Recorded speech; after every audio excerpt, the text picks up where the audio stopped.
balik lagi sama kita di podcast hari ini. Nah, sekarang kita kedatangan dua narasumber yang bakal nemenin kita buat ngobrol-ngobrol hari ini. Halo.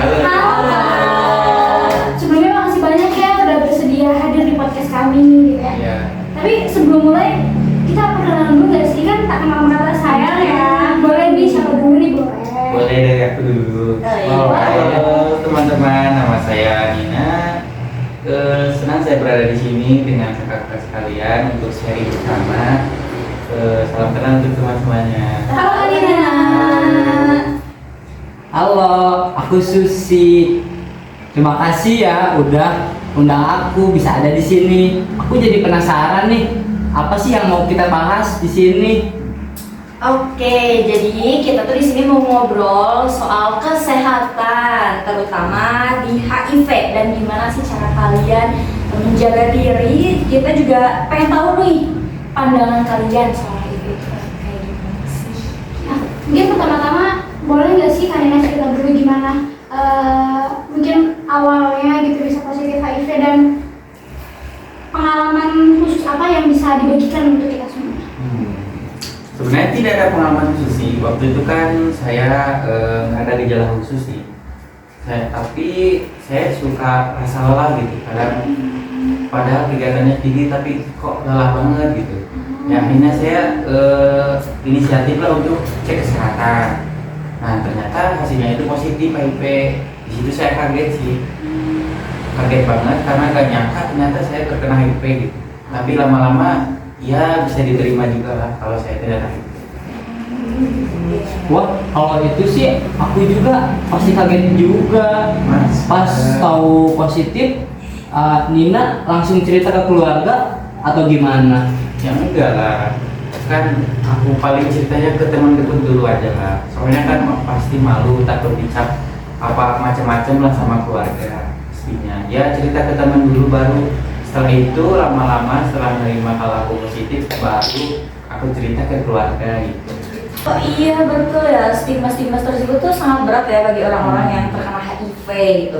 Nah kira-kira nih Kak Nina, dari pengalaman Kak Nina nih, apa aja sih gitu yang bikin teman-teman di komunitas kita tuh jadi beresiko tinggi gitu terkena HIV? Saya rasa kalau itu sih karena kurangnya edukasi sih, sama akses ke pelayanan kesehatan karena kan biayanya pasti lumayan lah. Terus banyak juga yang belum paham risiko apa sih yang sebenarnya dapat disebabkan oleh HIV itu sendiri. Karena kan HIV itu bisa mengundang berbagai penyakit gitu, karena menyerang imunitas dari tubuh itu sendiri. Betul juga ya, karena nggak tahu jadi kayak males nyari tahu juga nggak sih. Nah, mungkin untuk Kak Susi nih, sebagai yang mungkin masih baru dan awam nih, apakah ada insight baru? Sejujurnya selama ini aku dengar HIV itu bahaya dan juga bisa bikin orang sakit parah loh.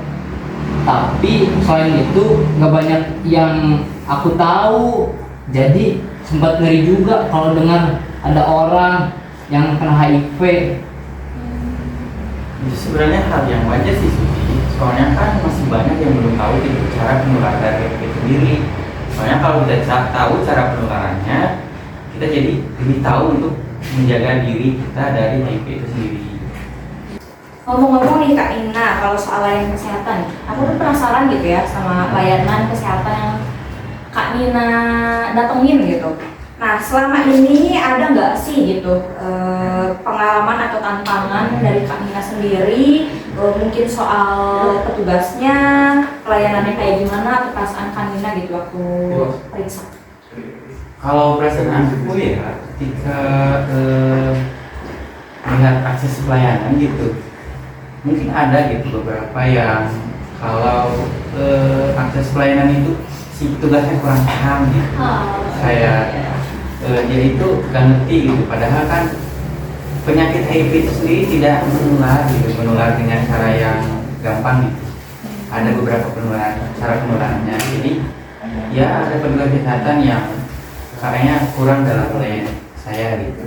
Tapi ada juga beberapa klinik yang memang ya mendukung juga gitu terhadap pasien-pasien yang mengalami HIV. Jadi ngerasa aman gitu ya Kak ya? Iya betul. Tantangan soal akses pasti ada kali ya Kak?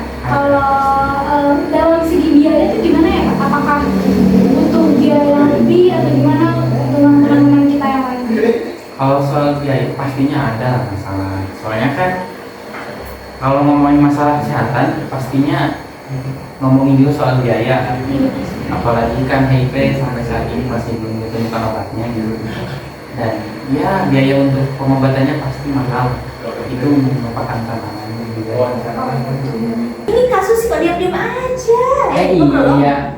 Kalau gitu, apa yang harus kita lakuin harusnya biar kita terhindar dari penyakit HIV ini? Gini loh Kak Susi, yang pasti kita harus banyakin informasi soal cara pencegahan dan penularannya. Yang saya tahu sih ya, penularannya itu lewat hubungan seks atau enggak jarum suntik, benar nggak Kak? Iya bener banget nih, HIV itu emang bisa menular lewat hubungan seksual, terus jarum suntik yang dipakai barengan gitu, bahkan dari ibu hamil sampai ibu janin. Jadi penting banget buat kita tuh buat cek kesehatan secara rutin gitu, biar tahu kondisi kita tuh kayak gimana. Buat kita semua ya, bukan cuma beberapa orang aja. Betul, terus jangan takut juga gitu buat minta bantuan gitu ya, terus atau informasi mengenai HIV gitu. Ayo kita hilangkan stigma-stigma jelek terkait HIV dan penyakit HIV. Betul. Nah, nih setelah ngomong-ngomong kayak gini nih ya, Kak Susi, pengen tahu nih dari pandangan Kak Susi, ada nggak sih hal-hal yang membuat Kak Susi sendiri tuh jadi berpikir berbeda gitu soal HIV ini? Iya, lumayan terbuka sih. Ternyata banyak juga ya orang yang masih hidup meskipun positif HIV, asalkan mereka tahu cara menjaga dirinya. Jadi aku sendiri jadi pengen lebih tahu biar nggak salah nanti kalau ada apa-apa, biar nggak juga salah paham. Mungkin untuk podcast kali ini kita sampai sini dulu ya. Jadi semoga obrolan kali ini menjadi bermanfaat untuk kita semuanya. Terima kasih banyak untuk Kak Susi dan Kak Nina yang udah bersedia ngobrol bareng kita nih di podcast kali ini. Mungkin nanti kita bisa kali-kali lagi ya. Mau jadi narasumber lagi gitu di podcast selanjutnya kan. Terima kasih banyak ya. Oke. HIV atau Human Immunodeficiency Virus adalah virus yang menyerang kekebalan tubuh kita. Jika tidak ditangani, HIV dapat berkembang menjadi AIDS yang dapat membuat tubuh rentan terhadap berbagai penyakit. Penyebab terjadinya HIV bisa melalui seks bebas yang tidak menggunakan pengaman, berbagi jarum suntik yang tidak diganti, ataupun dari ibu ke bayi dari fase kehamilan dan juga melahirkan. Ada beberapa langkah nih untuk mencegah terjadinya HIV. Yang pertama yaitu gunakan kondom saat berhubungan intim. Yang kedua, tes HIV rutin jika beresiko tinggi. Yang ketiga, jika belum terkena HIV, gunakan obat PrEP untuk beresiko tinggi. Yang keempat, yaitu jika sudah terlanjur terpapar, makanlah obat PrEP. HIV bukanlah akhir dari segalanya. Dengan pengobatan yang tepat, seperti terapi HRV, seorang yang terinfeksi HIV dapat hidup sehat dan produktif. Oleh karena itu, pentingnya untuk mengurangi stigma di masyarakat tentang bahaya penyakit HIV, meningkatkan kesadaran dan memberikan dukungan kepada yang terjangkit penyakit HIV, guna menciptakan masyarakat yang lebih inklusif dan sehat. Jaga kesehatan, lakukan pencegahan, dan pastikan